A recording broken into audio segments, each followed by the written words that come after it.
You're welcome back, and you're still watching Newsnight. We're reaching you from Nigeria's capital in Abuja. I'm Christian Ogodo. Thanks for staying with us. The issue of fake professors in Nigerian universities has once again come to the fore following the saga of fake certificates obtained from tertiary institutions in neighboring Benin Republic and Togo, resulting in the suspension of 18 universities by the federal government. The National Universities Commission, NUC, in 2019 said it uncovered about 100 fake professors in universities across the country.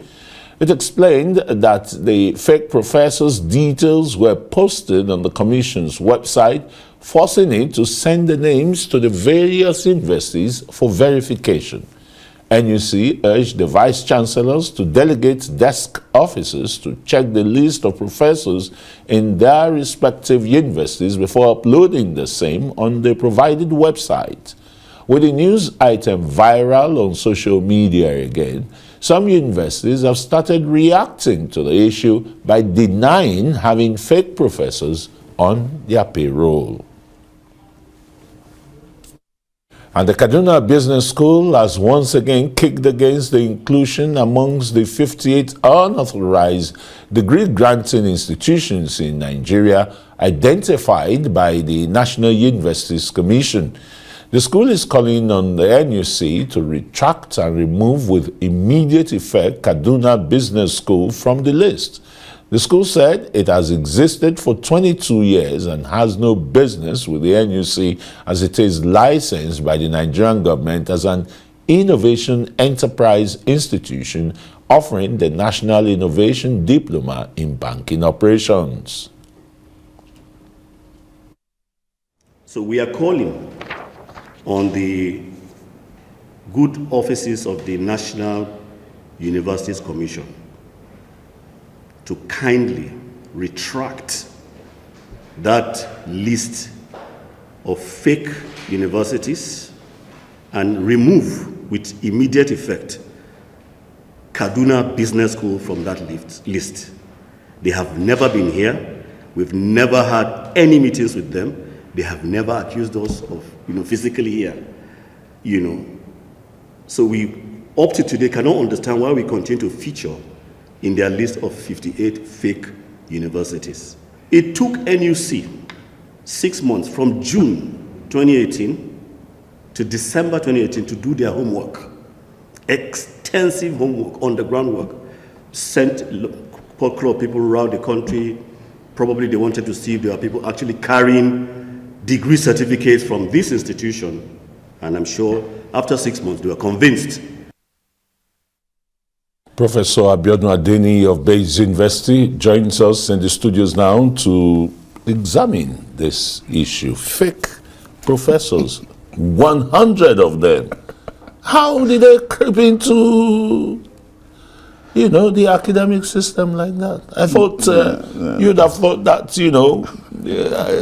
the academia will be a bastion of respectability, of great integrity, where people go there to prefer solid knowledge acquired undiluted. But what are we saying in Nigerian universities? No, there's nothing like fake professor in any Nigerian university. That story is particularly annoying. Any university, ideally, that is worth that name, will not harbor a fake professor or a professor without requisite qualification. Universities are saddled with the responsibilities of processing professors, and it takes time through painstaking efforts over the years, minimum of 10 years or 50 or 12 years, depending on the university. And of course, there are 3 basic plans on which you are promoted a professor: teaching, research, and community service. Teaching will include lecturing and, of course, supervision of projects. Research, of course, will include number of publications over years in peer-reviewed journals, reputable, credible journals. And community service, of course, what impact are you making as an individual to the society around you? And eventually, of course, the Senate will vet you before blind external assessment. It's a very painstaking process that universities go through, to produce any professor. So professors are naturally prides of universities, and against that background, you find it difficult. It's going to be very difficult difficult for you to have one that is fake, and the university will still be harboring it. Even if you came into the university with fake papers, it's just a matter of time before you are fished out. But when you're going to be fished out, it's not going to be the responsibility of an outsider to help you do that. You quickly do that on your own through reference check or through complaints from students. And of course, saying that there's a fake professor in the average Nigerian university, like we have seen in that terrible report, it's like saying that you have a child, and you've nurtured that child, the child has become an adult, and someone else is helping you to identify that child from outside as not being a human being but a ghost, which is almost impossible. It is also plausible, like I saw the NUC said, that some people have actually hacked into their sites and of course they enlisted themselves as professors. That's not impossible in the age of convoluted digital media that we are in, where meanings and messages are practically obfuscated. But that's not to say that those universities are harboring fake professors. It's practically impossible. And imagine reputable universities for that matter. It's very unpalatable. So the National Universities Commission's categorical statement here, coming from their website and the rest, is like a mariner's tale. The National Universities Commission does not produce professors. Universities do. What the Universities Commissions do, what they did recently, is to list professors in a directory, right? And of course, they depend on universities to feed them with the number of professors that they have produced or that they have, in residence, before they produce that list. And of course, they are comprehensive lists. The last time I checked, the very last one, the latest one, came out January last year. And I've seen it circulating on social media. So, verifications can be done from that list. So yeah, we know that the atmosphere is very polluted. There's corruption all over the place. There's ethical decline, but there are still some professions, that are still very religious with methods, and with integrity and credibility. And I dare say that professorial rank is not a rank that you can easily undermine. That you can procure. No. Given what it takes to get to that level. It can be procured. It can be procured. You can procure it and bear the title. Maybe in the media, in the entertainment space, people can be calling you professor. But come to the university and say you want to lecture, you want to profess. Of course, it will. Title. Look, there was a time, right? Somebody started calling himself captain, and of course, he was riding in a vehicle, getting to a military checkpoint, and his colleagues who were with him in the car now said, Captain, tell these people that that you people are the same thing. You are a captain. He now said, no, I'm not a captain. I'm a football captain. So there are different titles. People are free to bear titles, but when the chips are down, of course, you get exposed.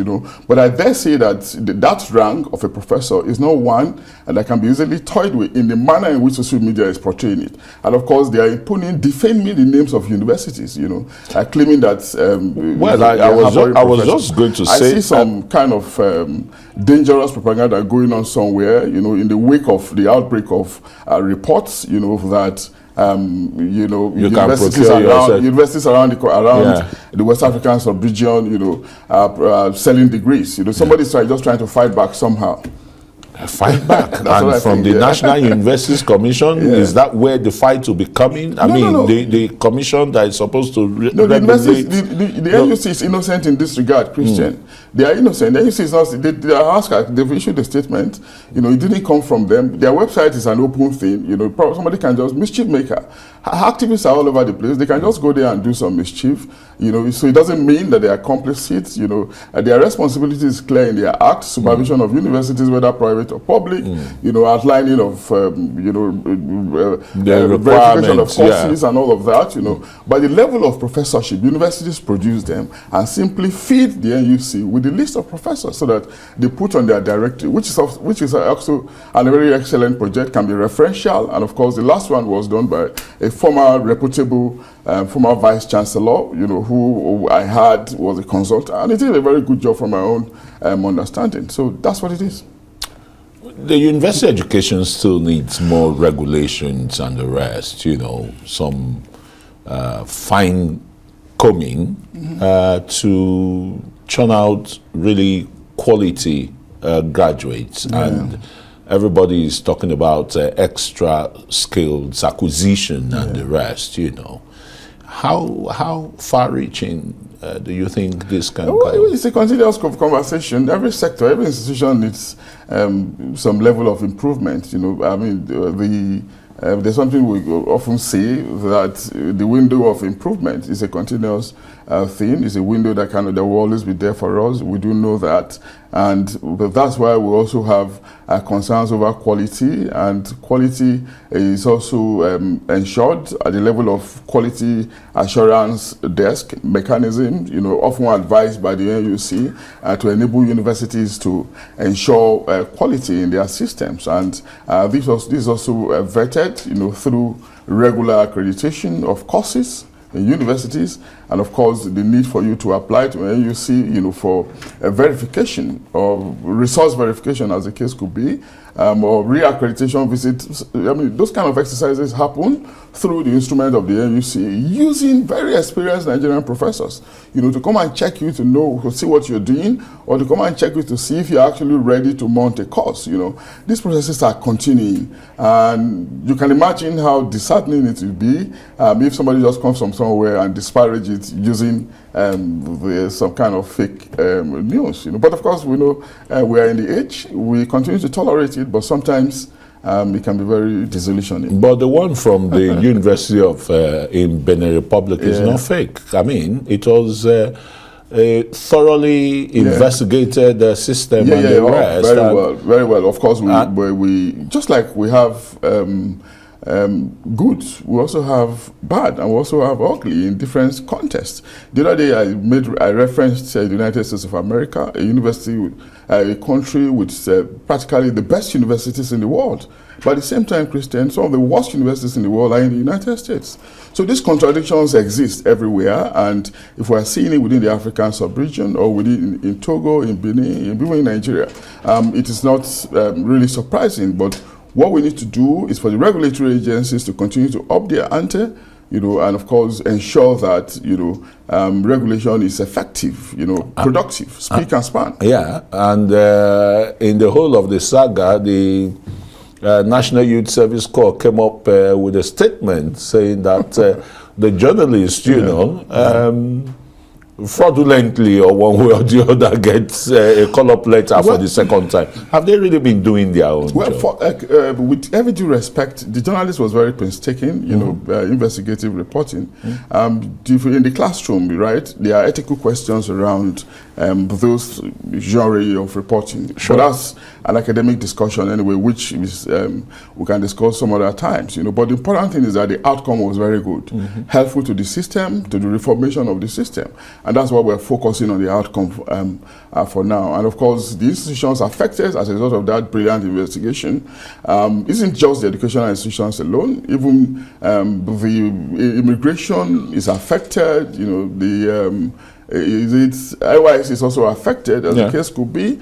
So what it means is that there are still some limitations, some inefficiencies on the part of these institutions. And of course, it's actually a need for them to wake up, rise up, to their mandate, and ensure that they fulfill them as much as possible for the good of the country. Yeah, absolutely. Well, I think you've dropped the anchor there, and I will thank you very much, Professor Abiodun Adeniyi of Bayes University, for coming to shed more light on this. My pleasure.